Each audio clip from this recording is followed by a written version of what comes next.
So it could be more amazing than snorkeling and diving in between 400 limestone, mushroom-shaped rock islands, which attract some of the most beautiful marine life in the world. Palau is an exceptional, pristine, picturesque, and yet pricey travel destination. I'm going to show you exactly how to maximize your time there. So in this video, I'm going to tell you about some key travel tips to help you when you get to Palau, 5 crazy curiosities about the island, my own travel experiences, and how you can maximize your time in Palau. Before we get started, I'd really appreciate if you can subscribe to the channel so that you can get more behind-the-scenes content just like this, as well as wait to the end of the video so you can have access to the main vlog that we recorded in Palau. So here are the key travel tips so you can maximize your time on the ground in Palau, especially if you're on a budget. In terms of flights, there are different ways you can get to the island, either from Manila, Taipei, or from Guam. I flew in from Guam because I started my whole trek from California to Marshall Islands to Micronesia, Guam, Palau. And it was kind of like a united flight that I used miles to do and just kind of island hop to finally get to Palau and then reverse the whole trek to go back. That was the cheapest, most effective way because otherwise flights can be very, very expensive. But I think flights from Taipei tend to be on the cheaper side, and also from Manila because it's kind of a pass-through. Palau is a pass-through on the way to Guam. So that's in terms of flights. In terms of accommodations, there are a ton of options. Super nice resorts and middle of the kind of road hotels, and then kind of cheaper hostels and so forth. I stayed in the West Plaza kind of hotel chain. It was called the West Plaza Desakel. It was kind of right in the middle of Koror. Kind of used Koror as my main base. I found that hotel there. It was like, I think, a 2 or 3 star hotel. Very good customer service, clean, very well located. I thought it was a great place and safe and felt comfortable there. So there are a lot of options. That one I thought was particularly good, and there's also a chance you can go to different locations around the main island as well. In terms of diving, that's one of the main attractions to Palau. And there are a lot of options on the island. But I found, because when I got there, I wasn't exactly sure which one was going to be the best opportunity and what kind of dives I wanted to do. I know there were wreck dives, and I know there were some nature dives. And obviously the most important thing to do in Palau probably is the nature dives more than even the wreck dives. But for me, I was kind of curious to find out, also get a good price for it. And so I called maybe 10 different places, but I kind of was running out of time. I called them when I landed, and the options were slim. A lot of the tours were either not going because they didn't have enough people, or they were overloaded in terms of options. So I found Fish and Fins. They were great, really professional. I'm not gonna lie, they're definitely on the pricier side. But one of the reasons it got a little more pricey for me is because I wanted to have my own personal dive instructor with me because I have problems acclimating in terms of adjusting with my hearing and my ear. So I wanted to really take my time and dive and not feel rushed. But I would advise that when you go, try to book this way in advance to get the best price possible. Typically, people do 2 dives. That's what I did. You can do 3 dives, and people sometimes do dives almost every other day over the course of the time they're there because there's so many incredible options. In terms of food, to be honest, is a little disappointing. Most of the food there is American, Japanese, Filipino, and just kind of a melange of different Asian foods. I couldn't find a local place that served local cuisine. There was a couple of spots that had a little bit of local cuisine on the menu, but nothing really to kind of write home about. Definitely nothing great that I could highly recommend, but on the main road in Koror, there are options. I went to a couple of spots, tried different places, but I really can't recommend much. There's a bar, like an American bar, that's kind of right in the heart of town. That's got some good food and a nice ambiance, but really nothing that is exceptional in terms of the food. Now, I was super lucky in terms of finding a guide. Before I got there, I had some contacts on the ground, friends of friends, and one person that I met name was Lucy, and she's got a company called Fly High Palau. Really an incredible person, local, and has been doing this for a little bit. She's kind of got started, but she's kind of getting her wings there. And honestly, the hospitality, the way she approached it, how professional she was incredible. She connected me with her partner, Wills, and they took me out on a tour of the Rock Islands. It was cheaper than anyone else out there. It was much more personal. I felt like we were kind of getting such a nice bespoke experience. We got to see almost everything that we wanted to see out there in the Rock Islands tour. So I would highly, highly recommend that you look her up and contact her.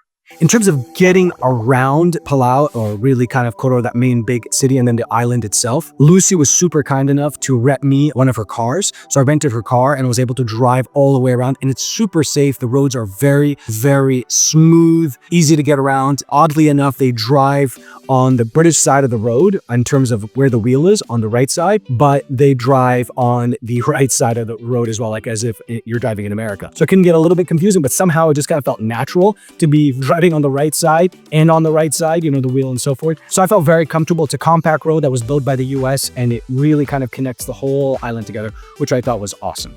Okay, let's do the 2 facts and a fiction. Number 1, the Palau Pledge requires that when you enter the country, you have to pledge allegiance to the country and return within 5 years, or else you forfeit a $1,000 deposit. Number 2, fruit bat soup is a delicacy in Palau. Number 3, the Palau jail has inmates that create souvenirs for tourists. Now, which one of those is a fiction? Wait till the end to find out. So here are the 5 crazy curiosities of Palau. Number 1, it has the smallest capital in the world with a population of only 300 people.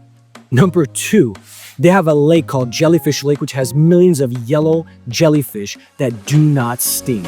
Number 3, they have a shark sanctuary. In fact, they were the first country to create a shark sanctuary that covers 600,000 square kilometers where people cannot fish for sharks. Number 4, Palau does not have a standing army and depends on the US to provide them with protection.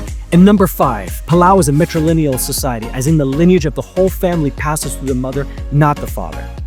So here are my main travel highlights in Palau. So while I was diving there, and there's so many different dive options, the Blue Corner, Fairy Tale Land, I think it's called. There's just so many different options. There's the place called the German Canal, which has tons of manta rays.